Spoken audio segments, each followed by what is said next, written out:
오늘 우리에게 주신 하나님의 말씀은 마태복음 13장 1절에서 9절까지의 말씀입니다. 마태복음 13장 1절에서 9절까지의 말씀입니다.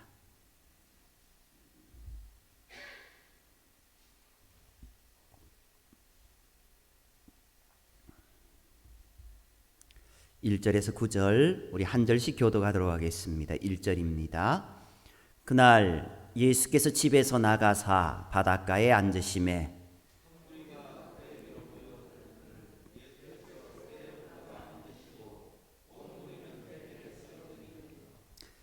예수께서 비유로 여러 가지를 그들에게 말씀하여 이르시되 씨를 뿌리는 자가 뿌리러 나가서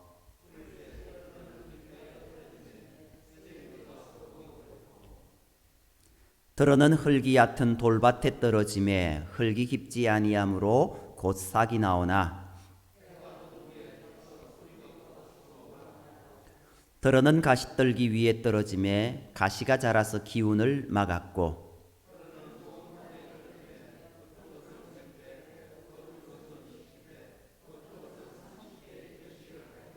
다 같이요. 귀 있는 자는 들으라 하시니라. 아멘. 오늘 우리가 읽은 이 마태복음 13장 너무나 유명한 소위 말하는 씨 뿌리는 비유입니다. 이 비유는 세 복음서 마태복음, 마가복음, 누가복음, 공관복음에 공이 적혀 있는 유일한 비유입니다. 예수님 과연 이것을 통해서 우리에게 무엇을 전해주고 싶으셨을까요? 1절에 보면은요, 그날 예수께서 집에서 나가사 바닷가에 앉으시매라고 말씀하고 있습니다. 12장 마지막까지 예수님은 논쟁하고 또 가족들이 찾아왔을 때 누가 내 가족이냐라고 하시던 격양된 분위기와는 달리 갑자기 너무나도 평온한 해변의 풍경이 펼쳐져 있습니다. 그리고 2절에 큰 무리가 그에게로 모여들거늘 예수께서 배에 올라가 앉으시고 온 무리는 해변에 서 있더라 라고 기록되어 있습니다. 여기에는 방해하는 사람도 없고 오히려 수많은 사람들이 모여들었다라고 말하고 있습니다. 이런 예수님과 사람이 함께한 자리의 평온함은 예수님과 산상수훈 이후에 참으로 오랜만에 만나는 분위기입니다. 물론 산상수훈도 상당히 도전적인 메시지였습니다. 옛 사람들에게 들은 바라고 시작하여서 그러나 나는 너희에게 이렇게 말한다. 옛말은 이렇게 말했지만 나는 그것을 역으로 거슬러서 말한다 라고 말하고 있지 않습니까? 그리고 나보고 주여 주여 하지만 그들을 도무지 알지 못한다고 하면서 아버지의 뜻대로 행하는 자가 내 형제요 자매라고 이렇게 상당히 도전적인 메시지를 던졌습니다. 그리고 이것은 어찌 보면은 심판적인 그런 메시지이기도 했습니다. 그것이 8장, 10장, 12장 쭉 이어져 오는 말씀입니다. 10장에 보면은요, 죽은 자들로 죽은 자들을 장사하게 하라라고 말합니다. 어찌 보면은 부모가 죽었는데 어떻게 그것을 하지 말라라고 합니까? 불효막심한 이야기입니다. 쟁기를 잡고 뒤를 돌아보는 자는 마땅치 않다라고 이야기합니다. 얼마나 해왔는가, 이것은 잘 되었는가 뒤를 돌아보는 것, 어찌 보면 우리의 인간의 모습인 것 같습니다. 그런데 뒤를 돌아보지 말라라고 합니다. 앞을 바라보고 표대를 향하여 나가라고 이야기합니다. 또 강한 자를 결박하지 않고 그 집안을 늑탈할 수 있겠느냐라고 하면서 바알세불 논란에 대해서 예수님에 대해서 오히려 증거하면서 심지어 저주까지도 나왔던 말씀이 12장에 나오고 있습니다.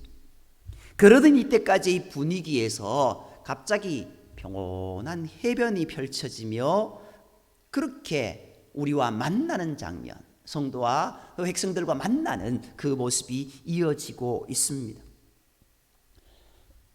오늘 말씀해 보면은요, 3절에 예수께서 비유로 여러 가지 그들에게 말씀하여 이르시되 라고 말씀하고 있습니다. 마태복음에 비유나 은유가 없었던 건 아닙니다. 여러 번 나왔습니다. 그런데도 불구하고 오늘 본문에 이 단어를 쓰고 있지 않습니까? 비유라는 단어는요, 파라볼레이라고 하는 그런 단어입니다. 뭔지는 잘 모르지만 예수님께서 하나님의 비밀을 우리에게 가르쳐 주시고자 하시는 그런 내용일 것 같습니다. 이 비유라는 단어, 이 파라볼레이라고 하는 볼레라고 하는 이 단어, 구약에서는 히브리어로 마샬이라고 하는 그런 단어를 썼습니다. 이 마샬이라고 하는 단어는요, 에스겔서에 가장 많이 나옵니다. 구약 전체에 36번밖에 안 나오는데 에스겔서에서 8번이나 나옵니다. 포로기적인 단어다라고 이렇게 이야기하기도 합니다. 다시 말해서요, 하나님께서 이 백성을 새롭게 하기 위해서 포로기에 보내놓으셨습니다.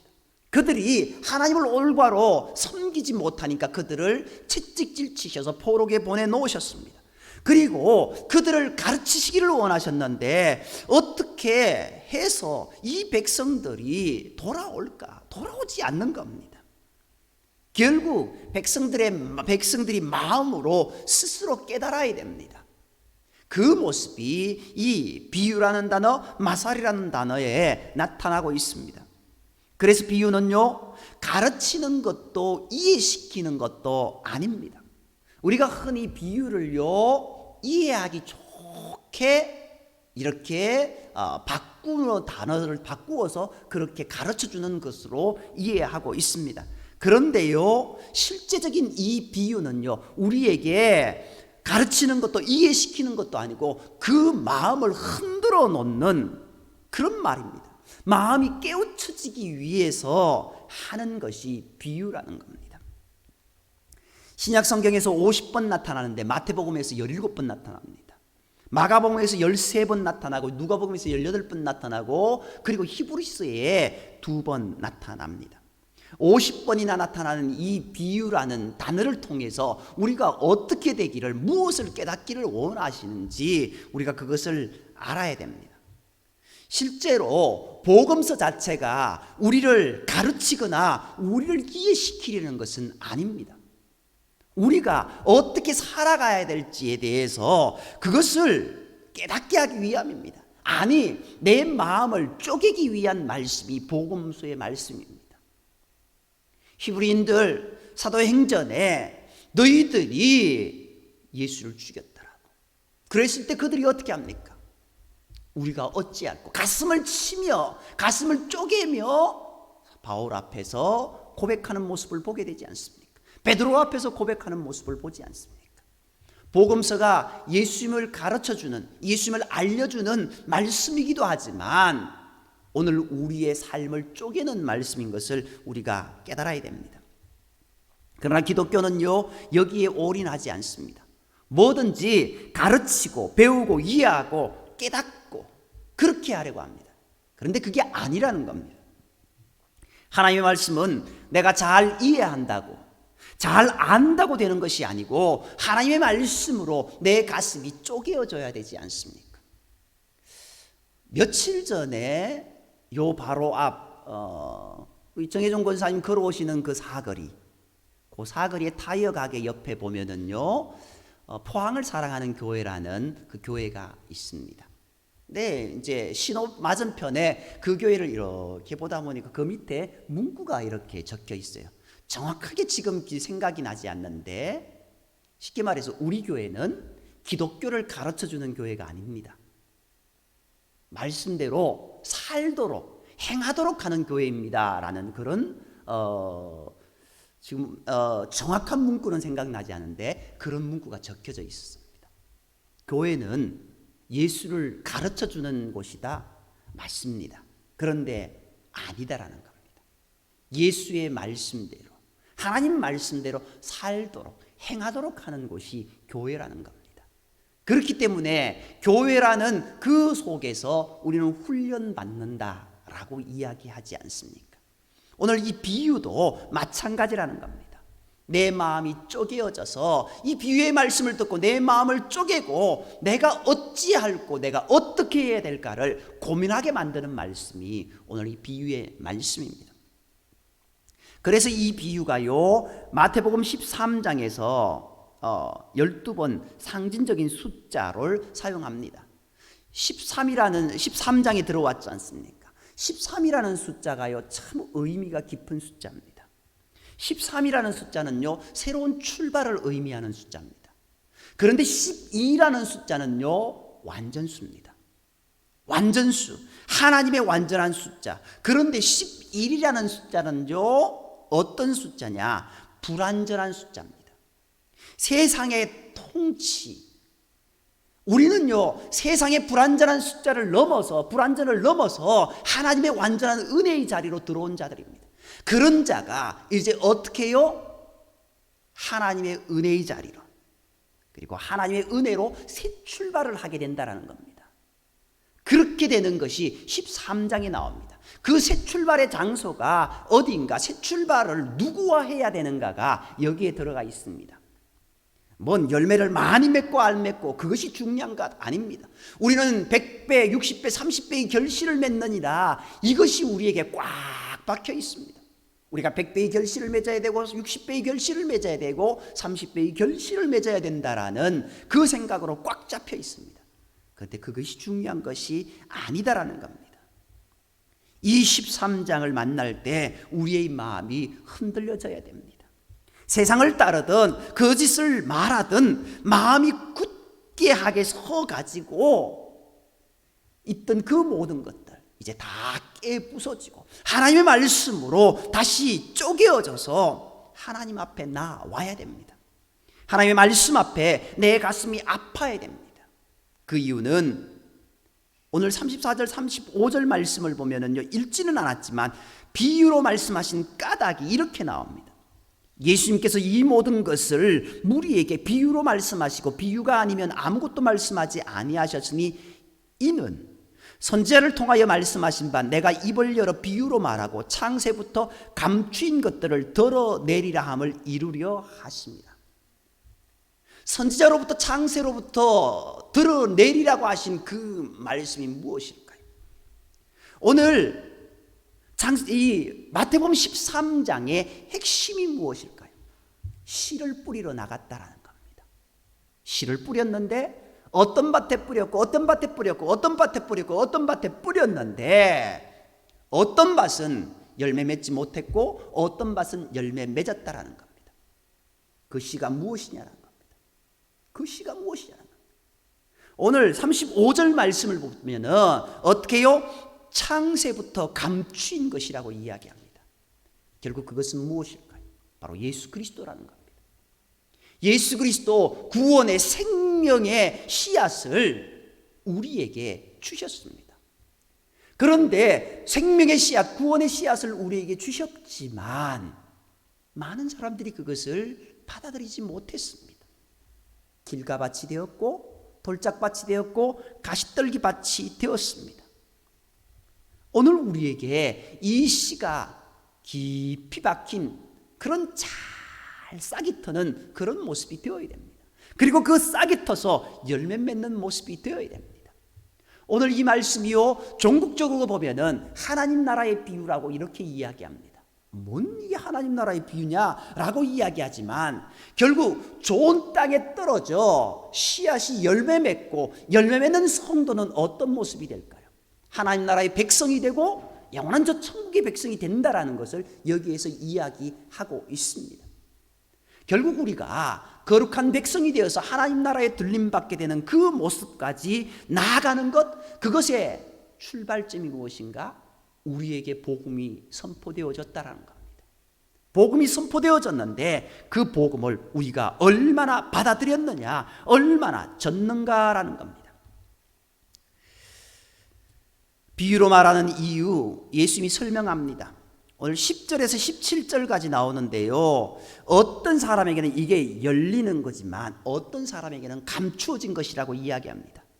듣기를 원하지 않는 자, 예수님이 이것도 스스로 설명하셨습니다. 예수님의 말씀을 듣고 깨우쳐서 돌이킬까 봐 두려워했다라는 겁니다. 지금 내가 사는 삶을 잘 지켜야 하는데, 지금 내가 사는 삶을 좀 더 많이, 좀 더 편하게 만들어야 되겠는데 하나님의 말씀을 듣고 깨달으면 어떻게 될까요? 쉽게 말해서 사두개인과 바리새인, 그들 위정자들, 지도자들이라고 하는 그들, 하나님의 말씀, 예수님의 말씀을 듣고 깨우치게 되면은 자신들이 이제까지 가지고 있던 모든 유익된 것들, 세상적인 것들 다 내려놓아야 됩니다. 그것을 포기해야 됩니다. 그래서 그것을 두려워하는 자, 그 사람들은 결단코 그 말씀을 듣지 않았습니다. 말씀을 들어도 머리로의 이해로 끝내버리지 결코 삶으로 받아들이지 않았습니다. 이것이 종교인 눈의 비늘입니다.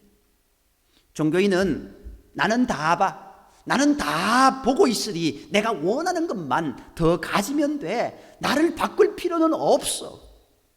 그렇게 말합니다. 그게 사울이었습니다. 반응하지 않습니다. 피리를 불어도 울지 않고 애곡하여도 울지 않습니다. 그러나 이 말씀에 듣는 귀가 있는 사람, 듣기를 원하는 사람은 내가 이렇게 계속 살면 어떻게 되지? 내가 이렇게 계속 살면 나의 결말은 지옥이지. 어찌할까? 안타까운 심령에 있는 자들이란 겁니다. 그들은 이 비유가 확 열리게 되는 겁니다. 무엇이 보입니까? 11장 마지막에서는 예수님의 멍에이신 십자가를 지라라고 이야기하고 있습니다. 내 멍에는 어떻다라고요? 내 멍에를 지라라고 이야기합니다. 12장 마지막에서는요, 예수 내 가족이 되어라 라고 말합니다. 아버지의 뜻을 행하라. 결국 무엇입니까? 하나님의 생명의 씨앗이 우리에게 떨어졌는데 그것을 기준으로 앞으로 찾아갑니다. 결국 나와 함께 하자라는 겁니다. 십자가를 바라보며 나아가라는 겁니다. 그리고 우리 가족이 되자, 하나님의 백성이 되자, 거룩한 성도가 되자라고 말씀하고 있습니다. 그리고 그 삶을 향해서 돌이키라라고 말씀하고 있지 않습니까? 그래서 이 비유의 제목은 예수님께서 씨 뿌리는 비유 이렇게 말하지만 우리의 마음을 쪼개는 비유라는 겁니다. 오늘 우리가 쪼개어지는 마음이 되어야 됩니다. 우리의 마음을 쪼개고 우리의 마음 속에 예수님을 모셔드리는 그런 모습이 되어야 된다라는 겁니다. 아버지는 지금 이 땅에 생명의 씨를 만들길 원하고 있습니다. 그런데 우리 쪽에서, 우리 입장에서 보면은 씨의 비유입니다. 씨가 생명을 담지 않을 때, 씨가 자라고 피어나는 생명이 있을 때 얼마나 풍성해집니까? 그러나 그것이 자라나지 못하고 한다면 썩어지면 아무런 의미가 없습니다. 예수님이 우리를 위해 십자가를 지셨는데 십자가의 지심이 헛됨이 되어버리면 그것이 무슨 의미가 있습니까? 십자가를 지심이 나를 위함이고 우리를 위함이라는 것을 우리가 깨닫게 된다고 한다면 그 십자가 지심이 우리에게 생명이 된다는 것, 그것을 우리는 깨우쳐 알아야 될 줄 믿습니다. 오늘 여러 가지 밭을 이야기합니다. 길가밭, 흙이 얕은 돌밭, 가시떨기밭, 좋은 밭 이렇게 이야기합니다. 길가밭엔 새들이 와서 먹어버렸습니다. 없어져 버렸습니다. 이 의미는 해석하는 부분에 가면은 마태복음에서는 제일 자세하게 설명하는 게 돌밭입니다. 흙이 얕은 돌밭에 떨어짐에 흙이 깊지 아니죠. 저 돌밭이 두 번째 돌밭이 나오잖아요. 돌밭에 떨어짐에 흙이 깊지 아니하므로 해가 떠서 타서 뿌리가 없어서 말랐다라고 이야기합니다. 이게 종교인의 모습입니다. 오래가지 못합니다. 금방 없어집니다. 흙이 얕은 돌밭이라고 번역했는데요, 누가복음은요 훨씬 더 정확하게 번역해 놓았습니다. 팔레스타인 땅에는요 안반이 많습니다. 우리나라도 참 산이 많잖아요. 근데 팔레스타인도 그렇다라는 겁니다. 그런데 그 안반에는요 흙이 살짝 덮여 있습니다. 그래서 농사를 지을 수 없습니다. 그래서 누가복음은요 흙이 얕은 바위 위에 그렇게 있다라고, 그게 더 정확한 번역입니다. 바위 위에 싹이 나서 어떻게 되었습니까? 습기가 없으니, 물이 없으니 말라버린 겁니다. 가시떨기 위에 떨어진 것은 가시가 자라서 기운을 막았습니다. 자세히 볼 것 하나도 없습니다. 분명히 씨가 있었는데 자라지도 열매 맺지도 못했습니다. 생명력이 없다라는 겁니다. 마지막으로 좋은 땅에 떨어짐에 좋은 땅은 씨를 온전히 받은 땅입니다. 말씀을 온전히 받은 성도, 육체라고 이야기할 수 있습니다. 그것은 100배, 60배, 30배의 결실을 하였다라고 이야기하고 있습니다. 오늘 우리가 예수님을 얼마나 우리의 마음 중심에 모셔드리고 있습니까? 온전히 우리의 마음 중심에 모셔드리고 그 예수 그리스도를 통하여서 우리의 생명이 일어나는 그런 모습이 되어야 될 줄 믿습니다. 저와 여러분이요, 이 13장 말씀을 보면서 그저 씨 뿌리는 비유, 좋다, 이것이 아니라 이 생명의 씨앗 되신 예수 그리스도, 나를 위해 피 흘리신 피의 씨앗이 우리 마음 중심에 뿌리 박혀야 될 것이고, 그것이 우리 마음 중심에서 싹이 나서 큰 열매 맺어 우리가 거룩한 하나님의 백성으로 내 형제요 내 자매라고 인치심을 받는 저와 여러분이 되어야 될 줄 믿습니다. 주님의 말씀에 멍에를 치고 주님의 말씀을 따라 나아감으로 인하여서 이제 우리에게 생명의 역사가 일어나는 복된 모습이 있기를 원합니다. 오늘 앞부분의 새 땅은요, 생명의 역사가 없습니다. 죽음의 역사였습니다.